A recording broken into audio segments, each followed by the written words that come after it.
Willie D Live. Let's talk about these anthems, man.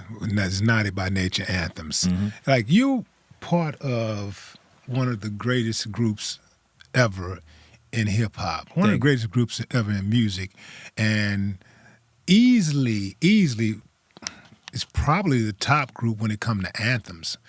Like, I mean, memorable anthems. Like, man, I mean, who's responsible for these anthems? Like, you know, is it you? Is it Vinny? Is it KG? Is that I mean, actually, some type of... all of us. But I was the writer.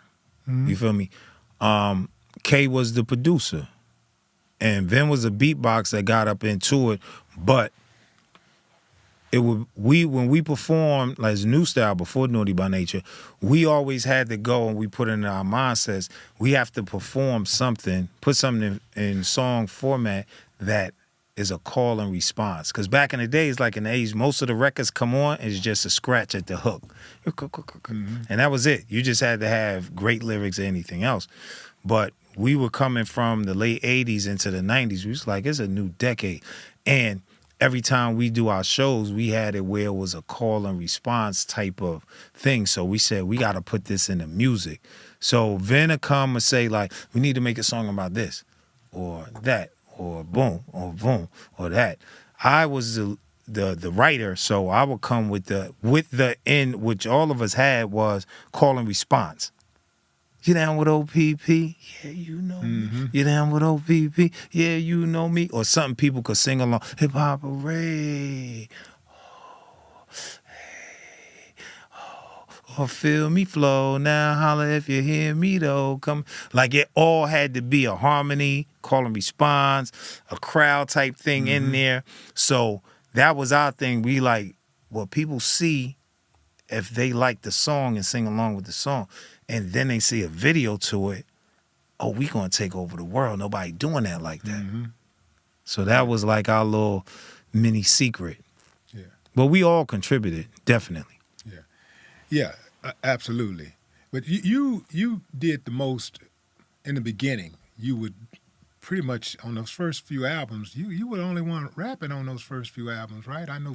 Well, the first album mostly. Then I'm like, yo, Vin, you got to get up. So I started writing everything he said. Yeah.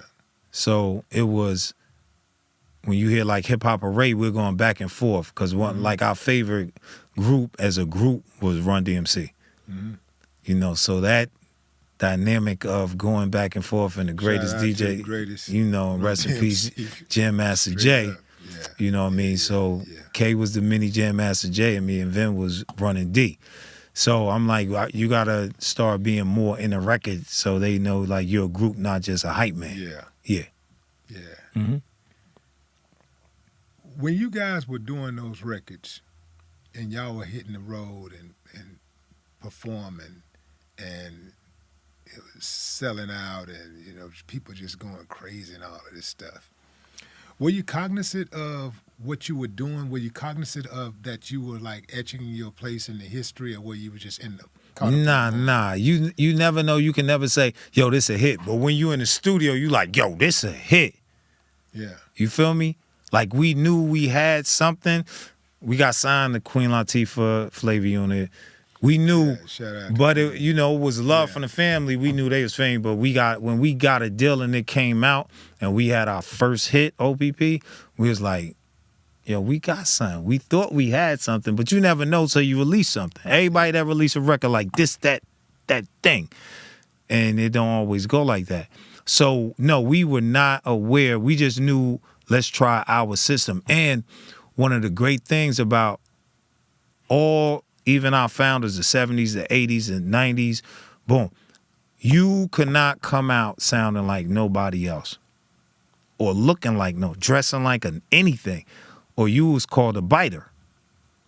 And you would be, the fans would dish you like, oh, that's just boom. You know what I mean? So we, and all groups from the eras and the eras before, they prided themselves on, you could, like I say, and I love, don't get it twisted, I'm not going to diss our younger generation or anything else. I hear a lot of old school. I'm not doing that. I love them. because it's like it's their era and they doing it their way. You know, a lot of parents in our era was like, what is that y'all doing? That's not boom, boom, boom. But it's like back in the days, you could put on everybody's video back to back with no volume on. You knew when the new group came on. You feel me? And even when you heard them, Ghetto Boys ain't sound like nobody out. Nobody out. Anybody that came out, whether it's West Coast, East Coast, Dirty South, Midwest, that was the beauty of hip hop, because you heard all different type of slang, accents, the way they ride off of beats. And it was like just amazing. That's what took it to now. It's 50 years later.